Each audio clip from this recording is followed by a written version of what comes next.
Hi, ഞാനിന്ന് വന്നിരിക്കുന്നത് fruit സാലഡിൻ്റെ recipe ആയിട്ടാണ്. നമുക്കിന്ന് കസ്റ്റർഡ് പൗഡർ ഇല്ലാതെ എങ്ങനെയാണ് ഫ്രൂട്ട് സാലഡ് വീട്ടിൽ തയ്യാറാക്കി എടുക്കുന്നതെന്ന് നോക്കാം. കസ്റ്റർഡ് പൗഡർ ചേർത്തില്ലെങ്കിലും അതേ ടേസ്റ്റ് തന്നെയാണ്. വീട്ടിലുള്ള ചേരുവകൾ മാത്രം മതി ഇത് തയ്യാറാക്കി എടുക്കാൻ വേണ്ടിയിട്ട്.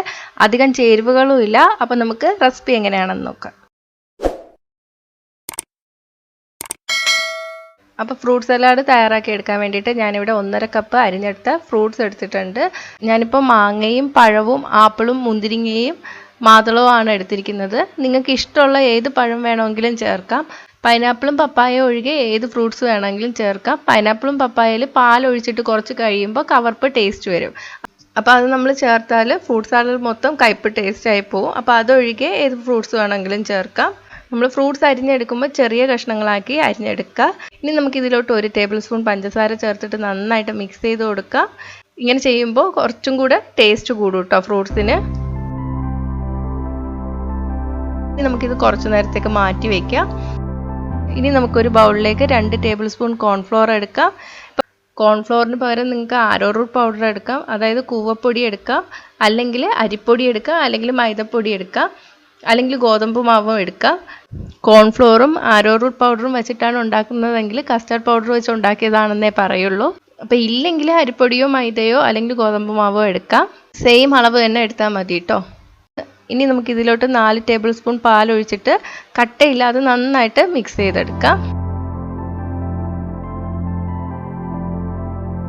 അപ്പോൾ മിക്സ് ചെയ്തെടുത്തിട്ടുണ്ട്. ഇനി ഇത് മാറ്റി വയ്ക്കാം. ഇനി ഞാനിവിടെ 2 കപ്പ് പാൽ എടുത്തിട്ടുണ്ട്. വെള്ളം ചേർക്കാത്ത പാലാണ്. ഇതിലോട്ട് 1/4 കപ്പ് പഞ്ചസാര ചേർത്ത് കൊടുക്കാം. അതിലോട്ട് നമ്മൾ കലക്കി വെച്ചിരിക്കുന്നില്ലേ കോൺഫ്ലോർ, അതും കൂടി ചേർത്ത് കൊടുക്കാം.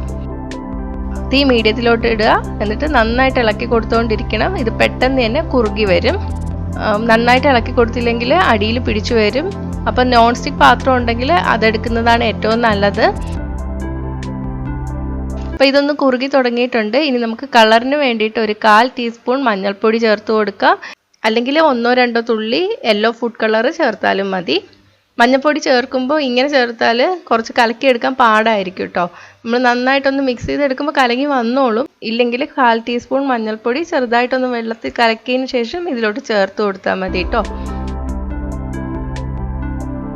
അപ്പോൾ മിക്സ് ചെയ്തെടുത്തിട്ടുണ്ട്. ഇനി ഇതൊന്ന് തിളച്ച് വരണം. കുറുകി തുടങ്ങുമ്പോൾ നമ്മൾ സിമ്മിലിട്ടിട്ട് ചെയ്യുന്നതായിരിക്കും കേട്ടോ നല്ലത്. അപ്പോൾ തിളച്ച് തുടങ്ങിയിട്ടുണ്ട്. ഇനി നമുക്ക് തീ ഓഫ് ചെയ്യാം. ഇനി ഇത് തണുക്കാൻ വേണ്ടിയിട്ട് വെക്കാം. അപ്പോൾ തണുത്ത് വന്നിട്ടുണ്ട്. ഇനി നമ്മളിത് ഒരു മിക്സിയുടെ ജാറിലോട്ട് ഒഴിച്ചു കൊടുക്കുക. ഇതിലോട്ട് 1/4 ടീസ്പൂൺ മുതൽ 1 ടീസ്പൂൺ വരെ വാനില എസൻസ് ചേർത്ത് കൊടുക്കാം. ചില വാനില എസൻസിന് ഫ്ലേവർ കുറവായിരിക്കും. അങ്ങനെയാണെങ്കിൽ 1 ടീസ്പൂൺ വരെ ചേർക്കാം കേട്ടോ. ഇനി നമുക്കിതൊന്ന് ബ്ലെൻഡ് ചെയ്തെടുക്കാം. അപ്പോൾ നമ്മുടെ പഞ്ചസാര ചേർത്ത് വെച്ചിരിക്കുന്ന ഫ്രൂട്ട്സ് എടുത്ത് വെച്ചിട്ടുണ്ട്. ഇതിലോട്ട് നമ്മൾ ബ്ലെൻഡ് ചെയ്ത് വെച്ചിരിക്കുന്നത് കൂടി ഒഴിച്ചു കൊടുക്കാം.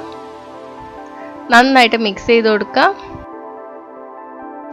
ഇനി ഞാൻ ഇതിലോട്ട് കുറച്ച് ടൂട്ടി ഫ്രൂട്ടി കൂടി ചേർത്ത് കൊടുക്കുകയാണ്.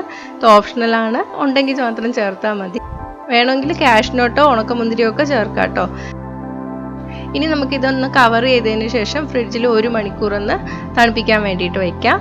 ഫ്രീസറിലല്ല, താഴെ വെച്ചാൽ മതി. ഇപ്പോൾ 1 മണിക്കൂർ കഴിഞ്ഞിട്ടുണ്ട്. അപ്പോൾ നമ്മുടെ ഫ്രൂട്ട് സാലഡ് റെഡി ആയിട്ടുണ്ട്. ഒന്ന് മിക്സ് ചെയ്ത് കൊടുക്കാം.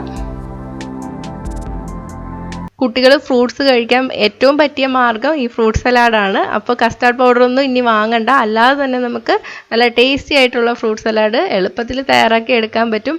അപ്പോൾ ഇതൊക്കെ വരികയാണ്. ഈ റെസിപ്പി എന്തായാലും ഒന്ന് ട്രൈ ചെയ്ത് നോക്കുക. ട്രൈ ചെയ്ത് നോക്കിയിട്ട് നിങ്ങളുടെ അഭിപ്രായം കമൻറ്റ് ചെയ്യുക. ഇഷ്ടമായെങ്കിൽ ലൈക്കും ഷെയറും ചെയ്യുക. ഇഷ്ടപ്പെട്ടില്ലെങ്കിൽ ഡിസ്ലൈക്കും ചെയ്യുക.